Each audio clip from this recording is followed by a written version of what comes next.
Guys, we're back. What's up, everybody? Here is the game starting us off. Garrett being a Disney Andy over here with the Disney Dawn sleeves. And looks like Ricky started us off here going first, dropping the 1 Dawn and just a pass. 2 drop Sanji. Okay, and here's what's really crazy about this game, guys. This one's going to go fast, so I don't even know if I can do card images. All right, so here is 5K going at Garrett. Garrett just taking it immediately.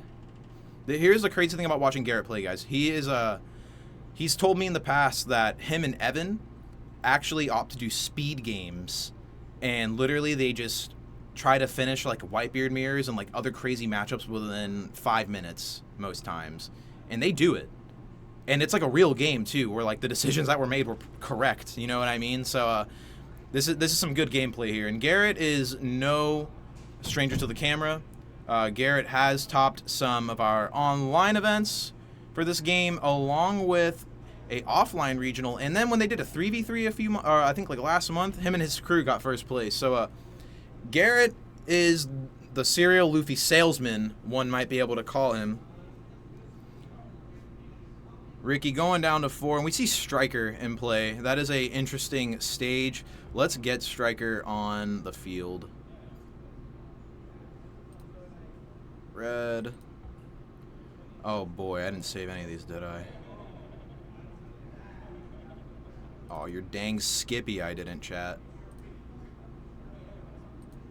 Oh boy, that is gigantic.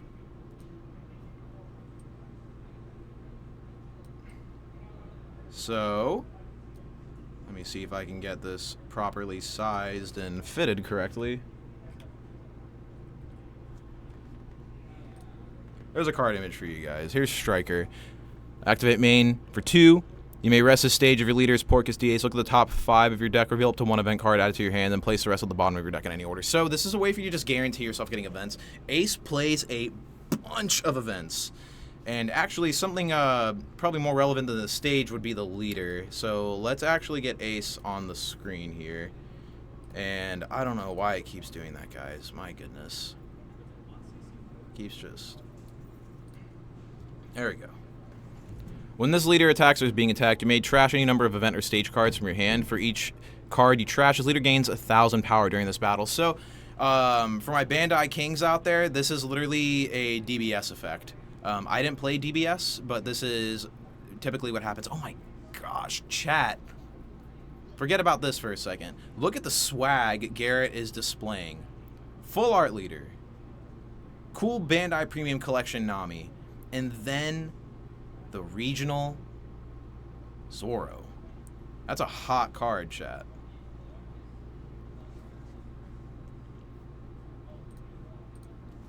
Two life left on Ricky's side, 2 left on Garrett's. Garrett swinging in for 7. It looks like we did a shambles effect this turn 2 to put this chopper into play.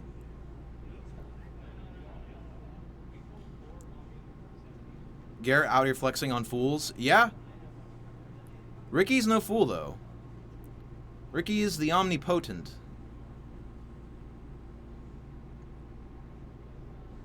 You ever watch that guy sort cards before? It's crazy. Literally an Olympic sport he makes it look like. Ricky's busted, guys. Ricky's broken.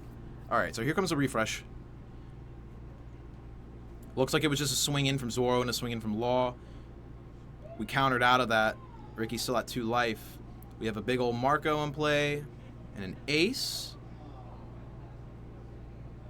Chat, what do we want to see this turn? What do we want to see? Alright, there...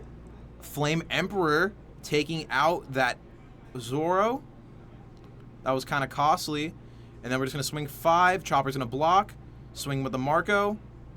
And we'll take that light. Ooh, Garrett's actually... Nah, I'm not feeling that. Garrett can afford to counter out of this. He's like, yeah, I'm just going to counter. Alrighty. Back to Garrett. Oh, I got you, Sunweb. I'm just doing a good old jest. Yeah, Garrett is the flex king, though. Look at this guy. The only thing that's not flex technically is his Dawns, but I mean, you could even argue that those are flex. They're so cool that they weren't even printed. Someone had to make them themselves. And here comes another one of those Bandai Premium Choppers. I love that artwork, guys. He's a little samurai. It's so cool. Jewelry Bonnie coming out along with a beige that Bonnie's going to use its search effect to find a supernova off the top. We find the 5-drop Trafalgar Law. It's a blocker, and it also has a shambles effect with it too, if I'm not mistaken. But that Nami did in fact whiff, yeah.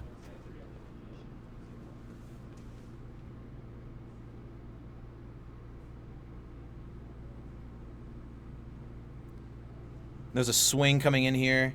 Ricky just baiting on what we were going to counter out with. I keep getting jebaited because Ricky's left-handed.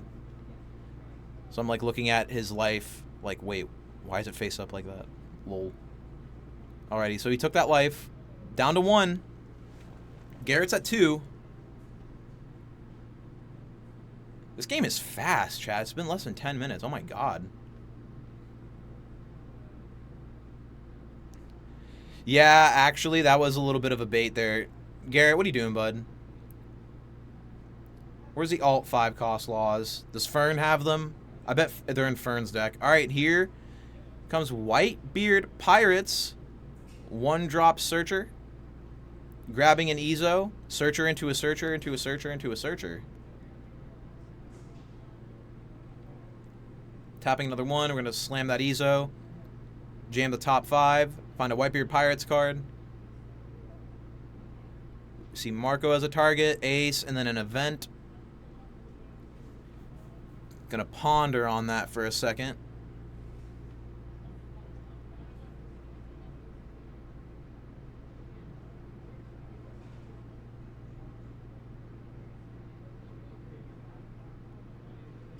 Grabbing the Marco off of our search.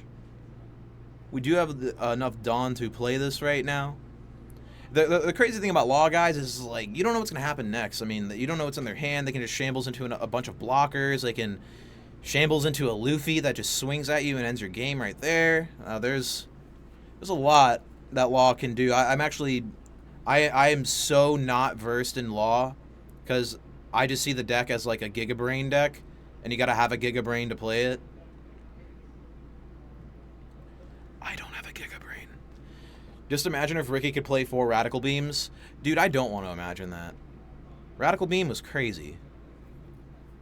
That game would never end. This would actually go to time. Here comes another swing. We have 2 chumpers to block with, but Garrett's like, I'm going to save those for later. Taking that life, going down to 1. There's that Marco. Taking out Beige. And a pass back. 1-1 right now.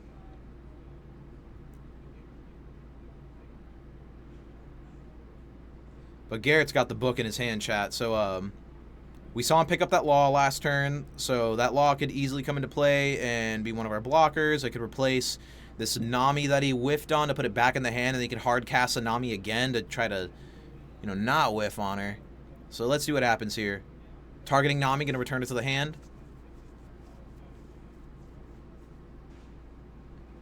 Okay, so it looks like he just targeted the Nami and then tapped the Dawn for it instantly to play it.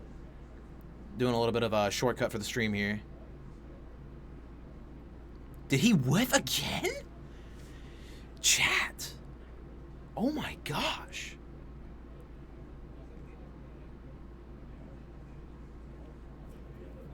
We're not in extend hand territory yet, though, chat. This game is far from over. Putting 2 rested Dawns on the Law, and then we're going to put 2 more Dawn up and swing in for 10. Looks like we're coming in for 10 big ones.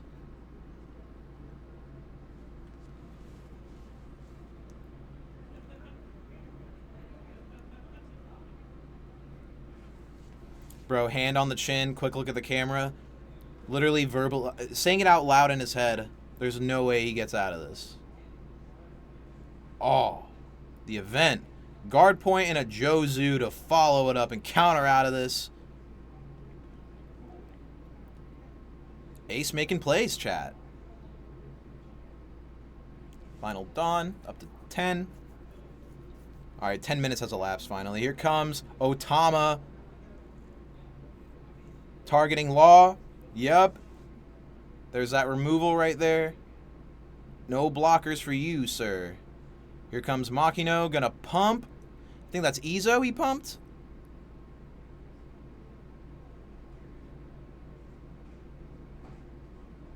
So 7 at life again.